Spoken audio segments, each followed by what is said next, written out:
The MCU's Phase 4 takes us all the way back to the Phase 1 days, with new character origin stories and that feeling that something's being set up for later down the road. But with a few issues that has the Nerd Kingdom split down the middle, time to see which side has a little more leverage. Hey, what's up, low-hanging fruit? It's the Fam Goblin here, alldwightsmith, and today we will be focusing on the MCU Phase 4, to be more exact, with SheHulk episodes starting to stream on Disney Plus and the MCU coming to a close in November with Black Panther 2, Wakanda Forever. It is time to find out and see where we are and how exactly we got here. Now, first things first, we're going to do a quick breakdown of the MCU Phase 4 thus far. Just to let you know, there will be some light spoilers here and there. I will not go into extreme detail about all of the movies and the TV series, but I will be talking about some of the plots for some of them, and you know, some things may fly out a little bit, maybe some special appearances that you probably don't know about beforehand,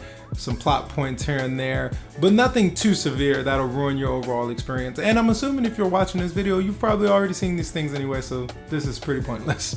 If you don't know already, I'm running a YouTube page about nerd culture, so obviously I am in love with the MCU. The Marvel Cinematic Universe is amazing, it's fantastic, and pretty much, for me anyway, it can do no wrong. But that doesn't mean there aren't a few problems that I'm going to be touching on in this video. So how we're going to be doing this today is that I'm actually going to be reading off the Rotten Tomatoes score for these titles, and I'll also be giving some feedback on my own, seeing as though I've seen all of the titles myself. By the way, we will be doing the audience score for the Rotten Tomatoes because those are the only opinions that matter here anyway. So first, we're going to get things kicked off and started with the movies in order of release. First things first, we have Black Widow, which scored a 91 in audience score on Rotten Tomatoes. I'll be the first to say that I always thought that Black Widow should have been the first one to get her own standalone female-led movie. I do think this is a good time for it to have come out. I feel like if we would have got it earlier, we would not have gotten what we have gotten in terms of Yelena coming to the MCU or the story that she gets to tell now in this context. I feel like her family being introduced in this movie gives a little bit more leeway, but at the same time, it also kind of hindered the future involvement of these characters, besides of course Yelena. Performances from the main cast of this movie across the board were phenomenal, incredible. Mwah. Of course, all of these main cast members include people from ScarJo to David Harbour to Florence, and of course Rachel Weisz. I'm pronouncing a lot of these names wrong in this video, just to let that be known. The direction of this film is very powerful and backed up by amazing themes such as woman empowerment, of course, and also the importance and unity of family / chosen family, which I really like that they made that distinction. These people are not related by blood, but related by a connection nonetheless. The only thing I would have made a little difference is the two concepts, the woman empowerment and the family unity. I would have made those two concepts blend in a little bit more with each other because it seems like neither one has anything to do with the other. And when you have a movie with two big concepts that don't blend at all, you kind of got a little bit of a schmishmorsh of a movie, you know what I mean? Moving on to Shang-Chi and the Legend of the Ten Rings, which got a whopping 98% on Rotten Tomatoes. Let's go. Simu Liu stepping into the MCU with Awkwafina is one of the best things that happened in Phase 4 by far. I'm just a sucker for comedy. I am a bit worried about Awkwafina's future in the MCU due to her being more of a supporting character, and the team-up movies are the only things that we see really scheduled for Phase 5 and 6 thus far, and so a sequel for Shang-Chi isn't really in the works as of we know now. Also, Awkwafina had a little bit of a tabloid scandal with some form of appropriation maybe. I didn't really get too much into that, but it is what it is. Hopefully we get to see more of her. She definitely added a great amount to this movie, I believe. This movie is a beautiful showcase of another culture's practices, traditions, and of course the acting prowess and directing prowess, as the film was directed by Destin Cretton. So now we're moving on to the Eternals, which scored a not so whopping 78% on Rotten Tomatoes. Just wow, like with this bombastic cast. Like, let me read it off for you real quick. We got Angelina Jolie, Salma Hayek, Gemma Chan, Kumail Nanjiani, Richard Madden, Brian Tyree Henry, Barry Keoghan, Ma Dong-seok, and of course directed by No Man Land's Chloe Zhao. I mean, like, this is just a evil conspiracy that this movie was not as perfect as the heavens foretold. My personal gripes with it would be that the plot was irritatingly slow at times, the group didn't have enough interactions with each other in the modern day setting, and character development was all but non-existent. That last one I can excuse for a reason I'll get into in a second. And of course, there are a great amount of things that I do enjoy about this film. I really love that each character has their own personality regardless of who they all are together and decisions they make as a group. They even still make their own decisions, and they may or may not have consequences. Phastos decides to help with human technology advances, and it literally leads to the MCU version of the atomic bomb. Congo literally decides to sit out of the final battle just because it literally aligns with his morals. I mean, like, that type of dedication to a character's personality is very rare. It's rarely seen in movies, especially MCU movies. Not just in my mind, but also just in general, the actors did an incredible job bringing to life beings that have been alive and around since the beginning of Earth, basically. And the story does make sense in every aspect of what they're trying to portray here. The heart of the story really lies on the two main Eternals, and I don't believe that's completely fair, not only to those two who have to bear all that weight of the movie now, but also to the audience who is connected to all of the Eternals. Every audience member has their own favorite Eternal that they want to see a little bit more of. When you create a beautiful, majestic ensemble cast movie such as this one, you have to give every member a character arc that is directly linked to the plot, or else you get the Eternals. Moving on to everybody's extremely favorite SpiderMan No Way Home, which scored a whopping 98% score on Rotten Tomatoes. First things first, freak everyone who didn't like this movie, okay? It's just that simple. We all know what this movie was for, and it was for the mind-blowing introduction of the multiverse. Even better though, we got all three Spider-Man film franchise Spider-Man together for this. This is what we've wanted. This is the only thing we've asked for in terms of the multiverse thus far, and they delivered tenfold. But no, seriously, this movie is a love letter to Spider-Man fans of every generation and gave us the best multiverse concept film in the MCU so far. I do understand that some people think that this film cannot stand on its own 2 feet without the MCU or even out the multiverse. And some people think the plot is mundane, small, and too small, matter of fact, for a concept of this magnitude. And as I say it out loud, I guess they're right. You see, most people, including myself, love the fact that the three Spider-Men got together so much that they can barely care less of how they got there. And the companies knew this, which is why this movie wasn't so plot focused, more so on lines of make the three Spider-Man getting together make sense. And that's because the multiverse concept that the MCU has been teasing for a long time now was finally being put into action in this film in the best way possible, may I add, and it is one of the first to do so. But please do not get mistaken, as we all know with these multiverse concept plots, like Doctor Strange and the Multiverse of Madness, and in Loki, which we will get to in a bit, the multiverse concept will become normalized one day, and the plot will start to matter more and more as that happens. So in the case of this movie, two things can be true. This is the best movie to ever happen in our lifetime, and the plot was horrendously ugly. Speaking of Doctor Strange and the Multiverse of Madness, that's next up on the list, with a very average 85% score on Rotten Tomatoes. So the biggest gripe people have with this movie is something we're gonna touch on a little later in the video. But for now, I wanna say that this movie 100% delivered on the multiverse concept that it was promising us. So that's definitely something I took away as a positive. And also Wanda's emotional arc being completed and coming to a supposed end with this movie. Sam Raimi bringing his classic spooky vibes to the MCU was very much a treat and a delight at the same time. And I love outside the box thinking such as his. Marvel Studios definitely has a knack for bringing in the right type of directors for the right type of projects, and this is one of their best decisions thus far. Gonna scoot on over to Thor Love and Thunder, which scored a very below average 77% on Rotten Tomatoes. I believe the worst received MCU Phase 4 title by audience members. You see, I love Thor Love and Thunder. But that's most likely because I'm old enough to remember Thor and Thor Dark World. You ungrateful brats. I mean, like, you clearly don't know how much better this is. I mean, like, for me, it's like Chris Hemsworth's charm, Tessa Thompson's badass factor, Christian Bale serving up another masterclass in acting, with Taika Waititi back at the helm, and we got Natalie Portman back, following in the footsteps of her comic book counterpart. It truly was an amazing sight to see all these amazing, familiar, great faces coming together for this seemingly amazing and awesome project. The music and soundtrack selection definitely brought me even more into the mood. And I understand the biggest gripe that people had with this movie was the undercutting of so many tense moments with comedy or dialogue that didn't fit right. I do have to admit, my biggest gripe would be the same thing in terms of undercutting tense moments with unnecessary comedy. Don't get me wrong, obviously comedy was amazing throughout the movie, with giving Stormbreaker its own personality, which is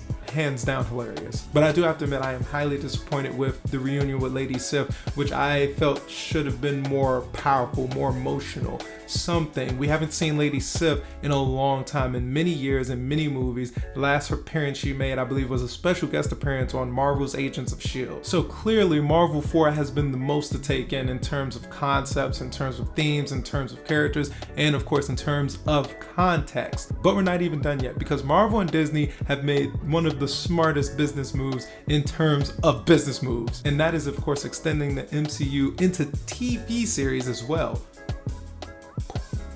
Speaking on those, let's go ahead and jump right into those. We have WandaVision here that scored a good 88% on Rotten Tomatoes. As I mentioned before about Wanda in Doctor Strange in the Multiverse of Madness, I love Wanda's emotional and realistic character arc. Coming fresh off the Infinity Saga from space and cosmic being, WandaVision did the perfect job and is the perfect transition back into down-to-earth, realistic superpower beings, but also grounded the MCU back to a fresh starting point of character development and characters' emotions driving plots. We literally witnessed the pain and suffering of a super being who's literally lost everything, mind you, from her home to her family to her brother to her first love. And at this point, she is literally at her breaking point, and she is using every bit of her magic to defend her last wall of sanity. I love the mystery of the whole series. I also highly enjoyed the fact that they literally went there with Wanda's character. They didn't punk out.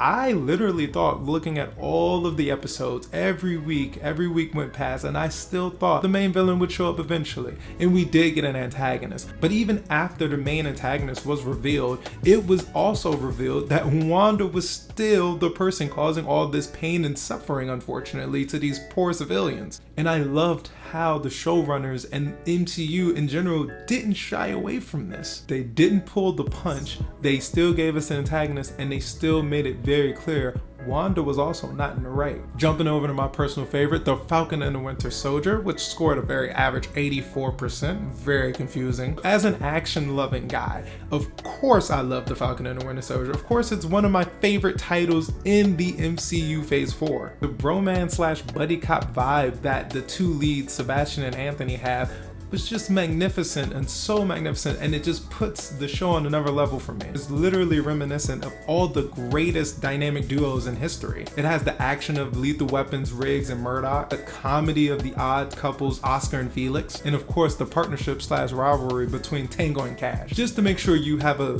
complete understanding, I was born and raised on 80s action-packed TV shows like A-Team, Dukes of Hazzard, and also a bunch of 80s and 90s sitcoms with black empowerment and black representation. So this just screams amazing for me. Out of 3 whole phases and now into our 4th, I literally never had a favorite character in the MCU. If you asked me, I couldn't tell you one, but now I do.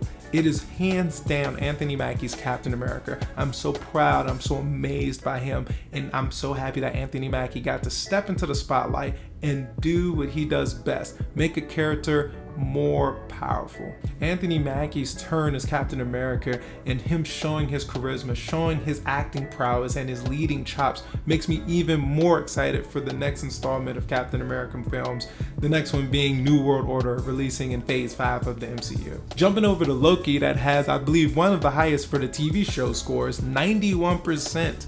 on Rotten Tomatoes. Continuing with the multiverse concept, Loki was one of the biggest anticipated shows in Phase 4, and we knew it would get us miles and miles closer to that sweet, sweet multiverse. What we didn't expect is that it would hands down and outright give us the multiverse itself. And of course, Tom Hiddleston perfected Loki a while back, so this is nothing new. What is new though are all the amazing supporting and other main characters that joined along the way. We have Owen Wilson's Mobius, which was a fan favorite hands down, and we demand to see him on a jet ski now. We have Nathaniel Major's first iteration of Kang the Conqueror, this version being known as He Who Remains. And of course we have Sophia Di Martino's Sylvie, the shining star of the TV show, for sure. Scooting on over to another favorite of mine, Hawkeye, which also has an amazing 91 score on Rotten Tomatoes. To be honest, I thought Hawkeye would get hate because, he's Hawkeye, but I am so excited and happy. Mostly everyone seemed to enjoy it as much as I did. Literally, the creators making a holiday themed show came out of left field, and I loved it so much. Jeremy Renner returning as the Avengers veteran Clint Barton is definitely one of the better outings for Phase 4. I do enjoy how Jeremy Renner plays Clint as though saving the world is a chore and it's something he has to do. Haley stepping in as the young adult Kate Bishop could not be more perfectly casted, as she is to adopt the Hawkeye moniker. Is there a female version of bromance, like sis-mance or something? Because Haley and Florence 100% have that, and I need that, so much more of that actually. I literally need a TV show dedicated to just these two going on missions. I would love that so much. Scooting on over to Moon Knight, which has a good old 91% score. Not gonna lie, I'm a little surprised by that one. But finally, a nerd property that Oscar Isaac can finally shine in. He was horribly did wrong as Apocalypse in X-Men Apocalypse, and I never felt as though Poe Dameron got any real good development in the new trilogy. Mostly because he was missing from 90% of the first film. We even have Ethan Hawke stepping in to deliver a quite adequate antagonist for the series. Not bad, not the best, but nowhere near bad. But of course, Moon Knight itself had a darker concept, a darker theme than most of the MCU that we're actually used to, which is a great thing actually. These darker tones actually may be a little intense for a younger audience, and that's something that the MCU may actually be doing on purpose, since they do have a handful of titles that might be a little more blood oriented and gory than a normal MCU title. There are already some lined up, including Blade, which is to be released in Phase 5. We have Black Knight, who was introduced in the Eternals movie, and we even have Ghost Rider, who is rumored to appear in the MCU sooner or later. Now let's take this last bit of momentum and push right on over to Ms. Marvel, that has a very surprisingly average score of 81%. Iman Vellani's, excuse me if I'm mispronouncing your name, take on Kamala Khan, aka Ms. Marvel, was a wondrous adventure into the mind of not only a teenage girl, but also another rich and fascinating culture. And I do love how the show even took time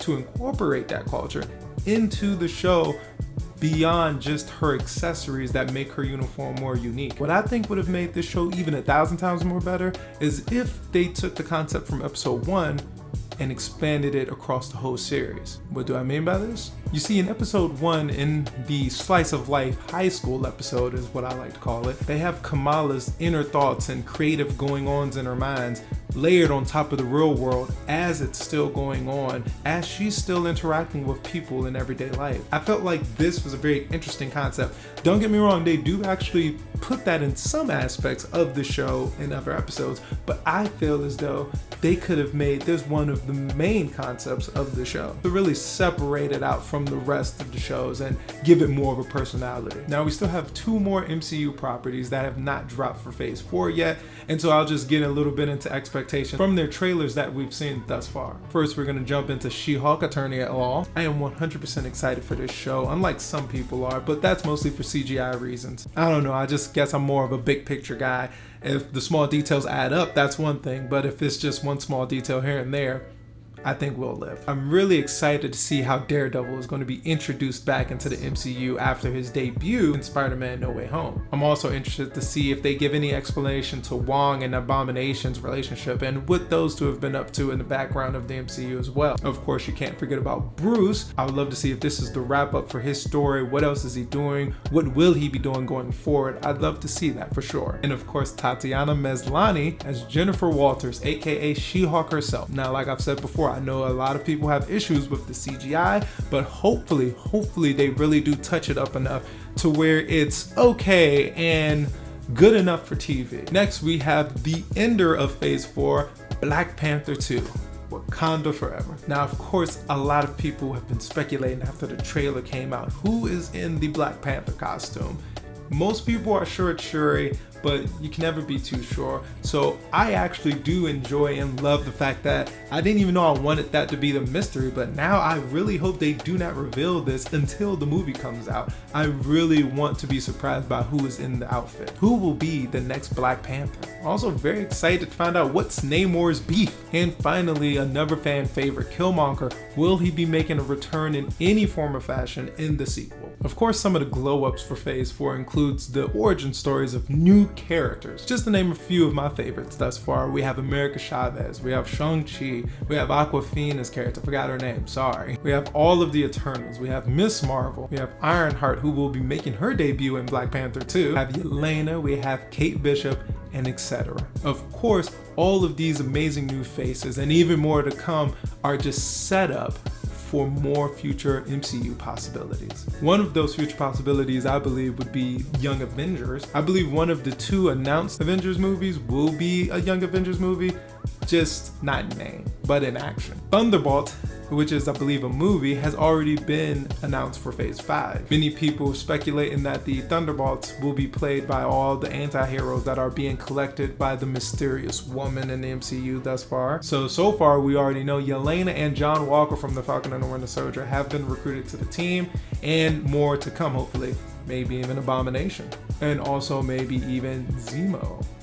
And something that's not so rumored but more so a wish list for a lot of MCU fans would be the Midnight Sun, since we already confirmed that Black Knight will be in it, that Blade will be in the MCU, Moon Knight is here, and Ghost Rider is rumored to be. That is the perfect 4-man lineup for a Midnight Suns film, or probably even a TV show. But I guess it's leaning more towards film, I'm pretty sure. Now to the complaints of the MCU Phase 4. A big one I've been hearing about was the new generation and how they get most of the attention in these films, not so much the OG Avengers getting a lot of love. Now, one of the 2 biggest offenders of this would be Thor, Love and Thunder, because everybody feels as though Jane came in and kind of took over the show, and it was kind of her show. It kind of felt like Thor has been played and dumbed down to this mediocre, non-funny joke telling person. I know for me, I see it more as exactly what they explained it as. Thor has been around Earthlings for a long time. He's been on Earth for a long time. He's become more accustomed to us and more familiar with our ways. If you go to a different continent and you live there for years, you will be very different than when you were here in America. I feel like our lifestyle and his lifestyle back on Asgard has blended together so much that he has become a hybrid of the 2, thus leading to this new, reformed, reimagined Thor, which not everybody, I understand, is completely satisfied with. Another big one would be Doctor Strange. This one made a little more sense to me after I actually looked at a couple of videos and also heard that Benedict Cumberbatch himself kind of feel like his character didn't really have a character arc here. And after thinking about it, rewatching the film on Disney Plus, not an advertisement, just saying, I do also concur with this statement. Not so much because they were introducing new people like America Chavez. This, I'm afraid, actually has more to do with the multiverse concept. The multiverse concept in films kind of takes precedence, and because of that, unfortunately, Doctor Strange had to take a back seat in his own film. I don't know if you noticed this, but earlier when I was actually talking about Doctor Strange and the Multiverse of Madness, I literally complimented Wanda's character arc in the film and also the multiverse concept that I was looking forward to in the film. I never actually said if Doctor Strange himself was a huge part of that or not. Of course, don't ever get me wrong, Benedict Cumberbatch nobody else can do the role such as he. But it does go to say that maybe some of these complaints that the audience members and even the stars themselves have some foundation to it. I do also believe there was a small complaint about pandering specifically to women, just in terms that the MCU goes a little too far with their pandering, I believe is the complaint. This point I actually do want to argue a bit. Maybe it's because I'm more of a casual watcher, but more so than not, these moments kind of just roll off for me and are just casual. I do think because of the many different movements of women's voices being heard and also people of color being heard and representation mattering in these films, I do think because of that outreach and because companies are listening, I think a few people find it a bit too much for themselves to handle. Like I said already, most of these things roll off differently for me. Some people think you got rid of the most powerfulest Inhuman and the smartest man on earth just to give two women a try at Scarlet Witch. I see it more as a desperate fight for power, and also the directors making the rational decision to move the two non-melee based characters from a highly choreographed scene. Some people see two women bagging on the God of Thunder and pretending to be better than him. I just see two women bonding over the fact that they have somebody to share their feelings and thoughts with. You know, a friend. People see that most of the new characters in MCU are women, and that's pandering. I just see that all of these characters are the original gender in the comic books, and it makes sense. And also, they already used up most of the well-known male characters in the MCU in the first saga, so they have to move on. Now, I'm not necessarily saying the way I think about these things is right, or that the MCU isn't pandering. Matter of fact, I do think they pander a little hard sometimes. And it has been pointed out to me that women and people of color asking for this representation and finally getting it, but only in side roles or just TV shows and not movies, does mean something. For me, of course, hey, a TV show is bigger than nothing, but that's not necessarily always better or the point. There are two things in the MCU overall that I will fess up to feeling as though they pandered a little hard. One of those things being in the Endgame film. It really took me out of the film for a bit, just because it definitely seemed like on purpose, and I just thought to myself, wow, in this huge battle they just all came together like that, and only them, huh? Okay. I feel like even women at that point were like, come on, a little on the nose. The second one isn't so much pandering, but made me very uncomfortable, and that's multiple scenes from the Black Widow movie. From the opening credits with that rendition of Smells Like Teen Spirit showing all of the young females being trafficked off for the Black Widow project, to any scene that has General Dreykov in it talking about the widows as if they're objects and just weapons to be used as property. It's just pure cringe inducing. But to the director's credit, that was probably one of the targeted reactions. Nonetheless, I did become very uncomfortable at those points. So, what is the takeaway here, folks? Marvel is moving more towards overall story rather than focusing on individual stories and character arcs, which is what made the MCU in the first place. And unfortunately, I feel like the MCU slowly but surely may be going the way of the DCEU in terms of their stories are more about settings and events. You know, like instead of this movie being about the character it's named after, it's more so about incursions and the multiverse. And of course, yes, they do have to set these things up for future films, but that shouldn't come at the detriment of the current film. Because when you do these type of movies, there's no proper character development behind them. And of course, with no proper character development, you get Justice Leagues, you get Batman versus Supermans, you get Suicide Squads, the other one. As hard as it is to believe, old is good in this case. I mean, like, think about it really. We barely got any Thanos until literally Infinity War. That's at least about 12 movies without the main antagonist, except for a little bit in the end credits. And that's only about 3 of those movies. Hell, we had a blockbuster of a movie with no antagonist really, Civil War. That movie is one of the best performing in the MCU and was purely carried off the strength of the characters and their motivations alone. Steve and Tony put their whole hearts and beliefs on the table, and each character beside them chose their side of the table that most aligned with their morals. And even though it was a Captain America movie, every character involved in that movie got a big bump in character development just based on the sides that they chose. If your characters have strong wills, strong motivations, and are developing with every appearance they make, you can build literally anything on their backs, even a good DCEU film. I can only hope. Well, that's how I feel about it anyway. Let me know your favorite and even your most disliked moments in Phase 4 so far in the comments below. And also be sure to let me know which one of these bad boys you're most looking forward to in Phase 5 and 6. Be sure to hit up my social medias in the description below if you want to reach out to me about anything. Make sure you like, comment, all that. And of course, check out the rest of the page for more nerd culture content. Future the White, play me out.